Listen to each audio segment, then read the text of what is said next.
So, this is game 3 of a best of 3. It is the semi-final of AntecAttack number 22. The map is Daybreak. The players are TSLRevival as the Zerg and roxkisFRAER as the Protoss. I am SC2 England. My awesome, incredibly talented and build-stealing co-caster is Pewee.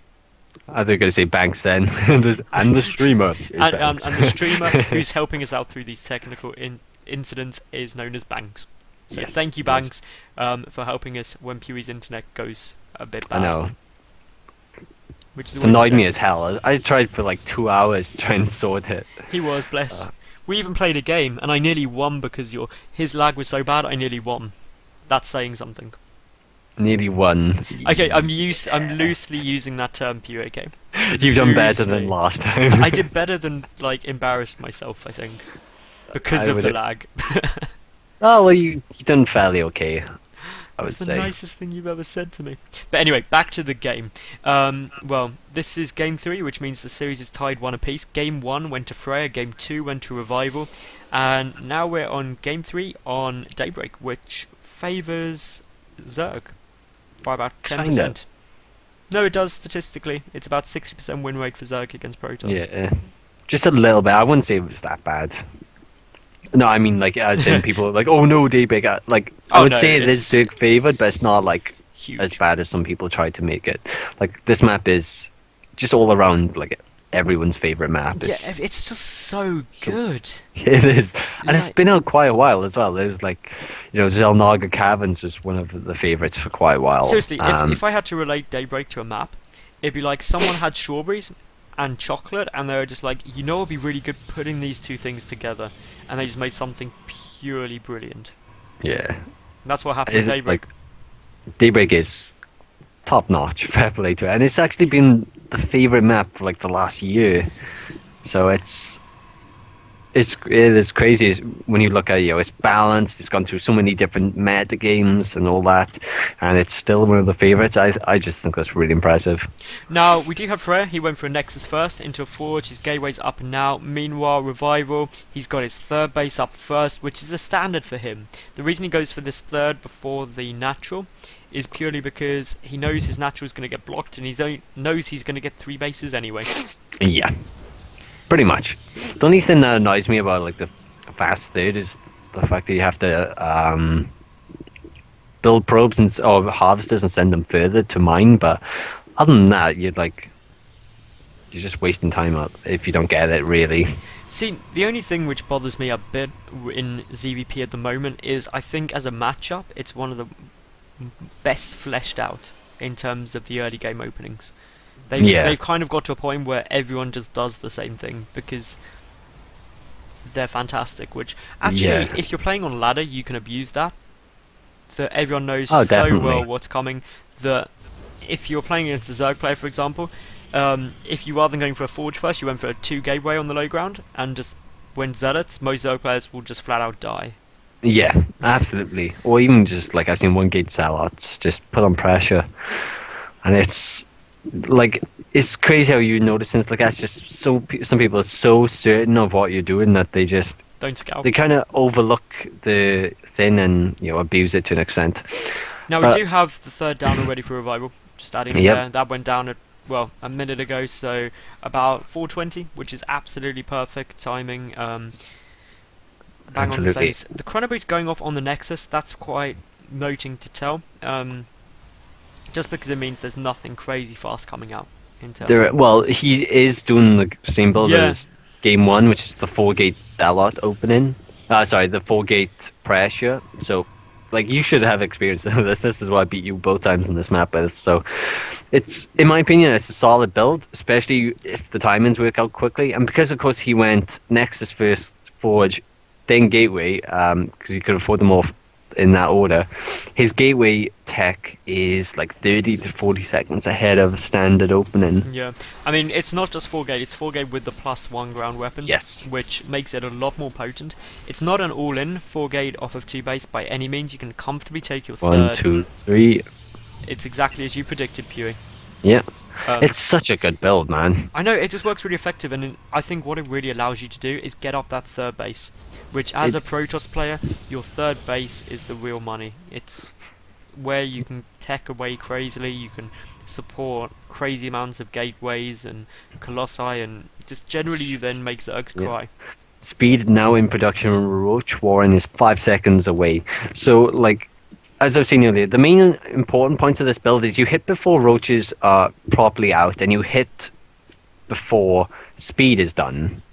And that's really important because, like, you can kite the Zealot, the Zerglings and whatever, and you can kite the roaches off creep, which is really good because, you know, you can have stalkers, and if they go for too many Zerglings, you get some Zealots, and with +1, they get shredded. Now we've got a little bit of an interaction here going on between two stalkers and some Zerglings. The pylons got down, and now, well, all stalker reinforcements, and there's a couple of roaches on the way out, but... There are. He's going to go roaches first, just so he has the numbers to defend, and then once, like, the first couple of roaches come out, he waits for speed, and then he gets extra Zerglings. Well, he's already got 20 Zerglings on the way out. Speed's nearly finished. That's going to let him get this round, and Revival's going to hold this off well, to be honest. I think he expected it. He had a good warning from the pylon position. And now we've got 2 Zealots added in as well. They'll help significantly with the Zerglings. But still, I think Revival's going to hold this comfortably. Yeah, and we have about 40 Zerglings. That is a lot. He's going to have to try and choke up his units so they don't get as good as the round, but it's going to be so hard. And just look at how insanely well this is getting cleaned up, to be honest. FRAER is going to have big problems. He hasn't been able to secure a third behind this, and even if he had, he probably would have been forced to cancel because... He's following it up with +2. Yeah, Revival is going to be counter-pushing hard now. There are 4 sentries there for FRAER, though. Yeah, there we are. It's going to be an 8-gate OBS +2 blink all in afterwards. There's kind of 2 variances. If your 4-gate is successful, because there's he didn't build as many Zealots as he should have, really, because like that's what kind of happens, and like he lost all his units, so he didn't get away, and obviously his supply took a big hit to that. While he did force his opponent to make a lot more harvest units, and his harvester count took a hit, like he lost more units than he should have, and because of that he can't really take a third safely, so he's going to all in after it. We do actually have a warp prism on the way out. That's because both the pylons were taken down, because grey work by Revival poking and prodding around everywhere, and he's still even looking thoroughly to make sure, and Revival taking a 4th base behind this. I've got to say, with the macro hatch on its way, the 4th base there, the upgrades on the way, the ventral sacs coming out, everything's going Revival's favour, and he's even got an Overlord at the 3rd spreading creep. Yep, nice. And he spotted the War Prism with the 1st Overlord above the rocks, and then obviously the Zergling and the Watchtower. So there's a Spine coming down at the 3rd, ready to deal with that. There's a lot of Roaches and Zerglings coming in, ready to just stalk that War Prism, and well, this isn't going to go well. No, not at all. Like, I do love this War Prism because, of course, it's not as much APM, I'd say, to do the War Prism harass as it is to deal with it, to follow it out and stuff like that. And, you know, if you get the good opportunity, you can do a lot of damage. Like, you know, he's just done a lot of damage to this hatchery, and what's he do? Just picks up and loses nothing. It didn't cost him anything. I don't think any of those Zealots took any health damage, only shields. And also behind this, there's a good number of sentries up, but that Overlord spreading creep has delayed this 3rd base of FRAER so long. Oh, once again, he is going for his 3rd base. Like, I don't know, man. 3rd base is going to be late, and he's fairly behind, I would say. He has a good tech army. We've got the Overlords coming over as well. I predict a drop into the main. Yeah. And it's going to be a roach drop, it looks like. And it's going to be 2-pronged attack. He's going to take out the 3rd while going for the main, and he's going to go for the 3rd first. Well, there's currently nothing in there at the moment. There's nothing in those Overlords so No, far. he's waiting for the next round of units. And that's going to hit really, really hard because, of course, FRAER's got all of his units down here defending the 3rd, and all Revival's got to do is poke and prod, and then just casually stroll in. Yeah, and it looks like more units are still going down towards the 3rd. Which is a bit surprising. Why he's... He's probably confident that he can just stomp them anyway. He's like, oh, well, screw it, I'm just going to attack. To be honest, there's one reason you should... Here we are. He's just going to take everything up there. And it does actually look like FRAER's seen that with the Observer, so knows exactly what's coming up. No, he doesn't. He doesn't know the Overlords are there, so he's actually just sitting there by the natural. Wondering, where has that huge-ass army gone? You should really kind of figure it. but he will not, and the units are moving back down towards the third. One problem he has is there's no cannons at the third, so he can't leave it alone to put his units into the main. There And are this 2 cannons on the way, but here comes the roach drop, and once this is here, it's so hard for FRAER to push up his own ramp. You can get in a fairly decent positioning, but it's just going to be very late positioning. You know, we have Blink. Behind this, though, the 4th base has been killed. Oh, I didn't even notice that. No, I didn't notice that come down. That's gone down, so that's pretty sweet, but this is not fun. And actually, FRAER's managed to force field himself out of his own base. Sounds about right. We do have a bunch of stalkers at the third holding that against those roaches, but this is just he has, even though he has 4 immortals, it's going to take him so long to kill everything. His harvesters are dead, his a chunk of them are, his next behind is this dead. Revival has 2k minerals and a good amount of gas. He can just remax pretty much instantly. There was a drop in the 3rd base of Revival, but he's pulled out. He cleaned it up with roaches, and even if this push will get cleaned up, but a great burrow actually. Push does get cleaned up. Is Tunneling Claws done? I don't believe so. Oh, yeah, it should be actually. They have the group spines. Yeah, I was thinking that it's definitely group spines, but it does get cleaned up. But to be fair, so much was lost from FRAER there, and so much reinforcements are on their way through. This is just crazy. The 3rd base suddenly looking to be the point of attack, and well, Pew, do you reckon FRAER can hold this 2nd wave?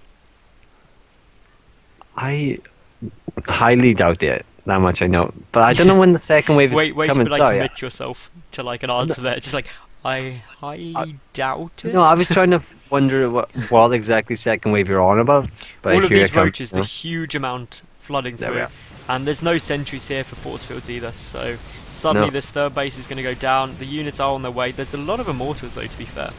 There is, but it's just I know 5 immortals will eventually kill this, but he's going to take a lot of damage. You know, his Nexus is dead. There's units coming in to flank, or 2 Zerglings are coming in to flank. That's about it. And now Revival, I think, really wisely pulling back. He took losses, but not huge. He's got FRAER down to 1 mining base. He's also got 3 roaches burrowed in the main. Yes, I see them. To be honest, Revival's just in a good spot. He's getting a 4th base up. He's comfortably mining. He's got a good bank of minerals. He's maxed out. He's just got so much stuff. His +2 missile attack about to finish. +1 carapace already done. And I'd say my biggest complaint is just he's not really attacking. He's kind of just all in. He hasn't got an infestation pit, for example. Yeah, a great burrow goes down to get under those force fields. The roaches, they're there, but there's 6 still immortals. The immortals need to be focused down, and the immortals alone could actually do quite a lot against this force. But yeah, do you see how many just died? There were 6 immortals. There's now 5. Yeah. So 1. By your count. Oh no, I meant like how many roaches died then. Oh yeah, roaches died. So many roaches died. But again, that's all well and good, but yeah. Revival doesn't need to engage cost effectively. He's 8 supply ahead. He's already got drops ready to go into the main if need be. He's got those roaches unburrowed now. He's got that +2 finish. He's got +2 carapace on the way. He's healing up his roaches, which were last engaged, and his 4th base is running, and he's also getting up a 5th. Yes. Whereas FRAER, well, what's FRAER really got on the cards right now? A third base in production, and that's it. 6 gateways. That's it. And a robo. Yeah. And +3. Oh yeah, nice. +3 just finished. That's very, very useful. But 3rd is no longer there. He doesn't even have many force fields with sentries, so... To be honest, I like the way Revival's playing this. I actually really do. He's managing expansions. He's getting his own while denying his opponents, and he's just not trying to rush it. He's now getting his Spire up. He doesn't have Hive or the Infestation Pit yet, so... he's just teching behind this. He's probably, I predict, going to go into Mass Muter. More than likely, he can do as he pleases, man. It's so easy for him to win, really. I think he's playing this really the trouble smart. is that the Immortals are there, so he doesn't want to go with just roaches in, but he just needs to play it safe and just deny this 3rd base for as long as possible. 7 immortals out now, which they can do a lot of damage, bro. I know. Like, especially with +3, that's nearly 2-shot in roaches. And we have another drop into the main coming up. I'm just watching that coming, well. and well, all those units are coming back, so they're ready to deal with it actually. But there's just not much which can shoot up. No. And actually, this drop is... Oh, for a second I thought it was just going to like pick up and go and drop like into the natural or something, but here are all the stalkers. The drop is going to go down, and this isn't going to end well. No, not at all. For FRAER, that is. FRAER is now completely surrounded by roaches. The force fields are going down, but not really helping much. The immortals are dying. They are getting focused pretty damn quick. And 2 immortals down. The third, 4 is about to go. 4 immortals down, about to be 5 immortals, and with just 2 immortals left, this is just never going to end well. There's 48 zerglings and 17 mutas following this up as well. And the main nexus is about to fall for FRAER. Those probes are pulling back to try and defend themselves, but once those mutas pop and those zerglings as they are now, it's a complete tech switch, and the army composition is just not there for FRAER to deal with it. There's not enough stalkers to deal with the mutas. My man was calling me a second. How many mutas do we have? Well, we have 17. 17. It's pretty sick. We've got so many zerglings plugging into the third. We have more. When you have more mutas than anti-attacking units, you're pretty much dead. Like, even including cannons and stalkers and sentries, there's still more mutas. And there's the GG. So that means Revival goes on to the final and is getting at least €75. Yeah. So see you at the final.